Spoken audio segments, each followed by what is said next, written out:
This is nothing short of betrayal, and you know it.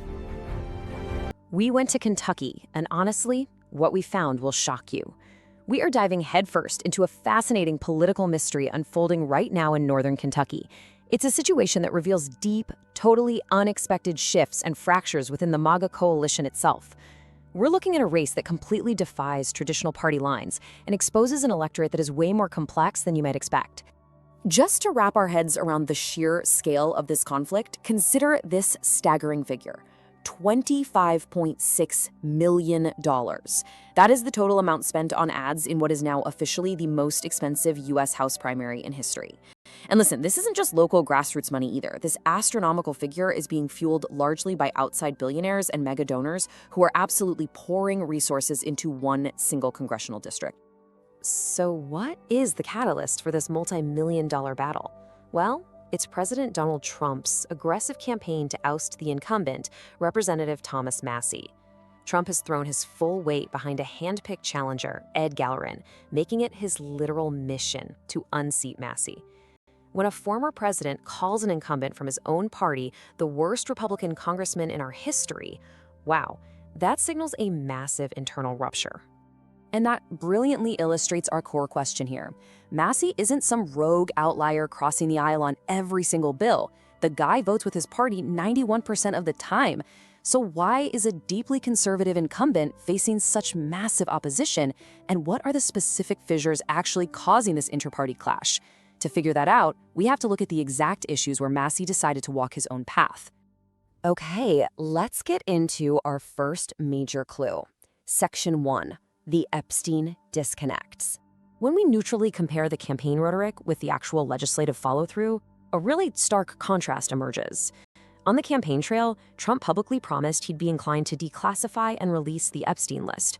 But once in office, that urgency seemingly evaporated.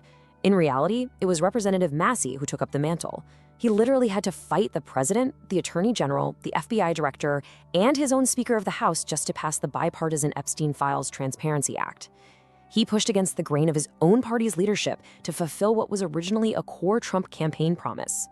What's really interesting here is how voters are reacting to that independence. For some, like dedicated Trump supporter John Wardrop, the Epstein issue is a critical transparency test. They see the backtracking from leadership, and they recognize Massie's relentless independent push for the files. To them, Massie is the true champion of the movement's original principles, because he actually tried to deliver on the transparency they were promised. But on the flip side, other voters in the exact same district view things completely differently. As one voter put it, the issue is basically a dead horse or a distraction, assuming both Republicans and Democrats are implicated anyway. This highlights a genuine, real split in what the base actually prioritizes. Do they care more about the absolute fulfillment of a specific promise, or are they willing to just let it slide if the party leadership changes course? This builds perfectly into our next fissure. Section 2, the foreign policy pivot. Once again, we're seeing a striking disconnect between the campaign platform and executive reality. Trump campaigned heavily as the America First peace candidate, promising to stop costly, never-ending foreign wars. However, his administration later engaged in preemptive military interventions in places like Venezuela and Iran. And who was standing nearly alone in his party to question these engagements? Thomas Massie. He publicly called out the executive branch for usurping congressional authority to wage war. Now, taking a stand on foreign policy, that has a steep price tag. Just look at the millions poured into the race to unseat him.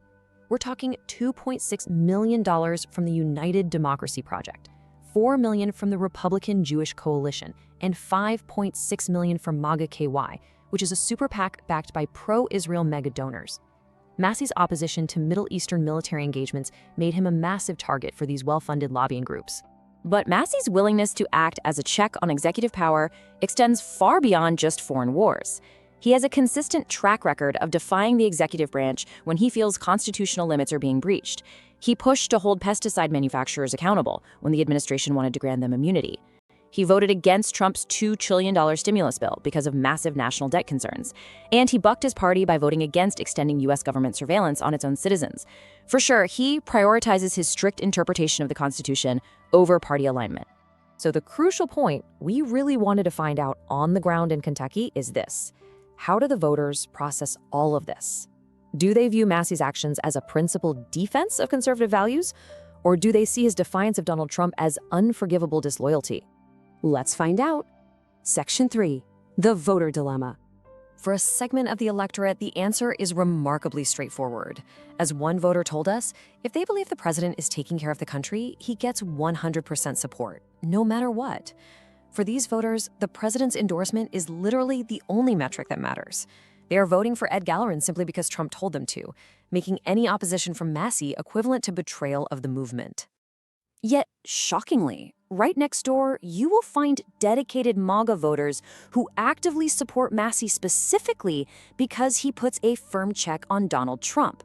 These voters told us they want a clear thinker, someone who doesn't just call leadership to ask how to vote. They want a representative who thinks for themselves, proving that for a significant portion of the base, independent thought is actually a highly valued conservative trait. And Massie himself, he leans brilliantly into this complex nuance. He points out that his internal polling shows the bulk of his supporters also support Trump. He's betting his political career on the idea that voters can hold two thoughts in their head at once. They can simultaneously support the former president while also rewarding a congressman who sometimes defies him to uphold core principles. He views a potential victory not as a defeat of Trump, but as a way to get the team back together. Which brings us to the big picture, Section 4, a litmus test for 2026. Listen, what happens in Kentucky definitely doesn't stay in Kentucky. Politicians across the country are watching these results super closely. Why? Because it tests the true, absolute power of a presidential endorsement. It reveals if the MAGA coalition is actually splitting over specific policy actions versus blind loyalty. It shows the very real political cost, to the tune of $25.6 million of demanding executive accountability. And it highlights the lingering impact of unfulfilled campaign promises on voter trust.